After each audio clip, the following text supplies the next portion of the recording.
সামাজিক যোগাযোগ মাধ্যমে হঠাৎ করেই আবার ভাইরাল হয়ে উঠেছে আজ কেন মন উদাসী হয়ে গানটি। সিলেটের একটি সরকারি প্রাথমিক বিদ্যালয়ের প্রধান শিক্ষককে ঘিরে সাইবার বুলিংয়ের ঘটনার প্রতিবাদে অসংখ্য মানুষ এই গান ব্যবহার করে সংহতি জানাচ্ছেন। আর সেই সূত্রেই নতুন প্রজন্মের কাছে আবার আলোচনায় এসেছেন ডিফারেন্ট টাচ ব্র্যান্ডের ভোকাল মেজবা রহমান। মেজবা রহমান জানান, মানুষের প্রতিবাদের ভাষা হিসেবে তাদের গান নতুন করে ছড়িয়ে পড়ায় তিনি আনন্দিত। তার মতে, সামাজিক যোগাযোগ মাধ্যমে মানুষ বিভিন্ন অনুভূতি প্রকাশ করে, আর সেই প্রকাশের মাধ্যম হিসেবে গানটির ব্যবহার ইতিবাচক দিকই তুলে ধরেছে। 1987 সালে এক বর্ষার রাতে লেখা হয়েছিল, শ্রাবণের মেঘগুলো জড়ো হলো আকাশে।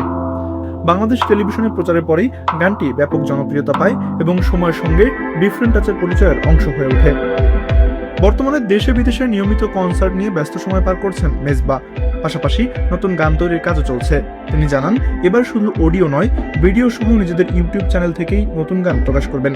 তার বিশ্বাস, নতুন গানগুলো একদিন শ্রাবণের মেঘগুলোর মতোই শ্রোতাদের হৃদয়ে স্থায়ী জায়গা করে নেবে।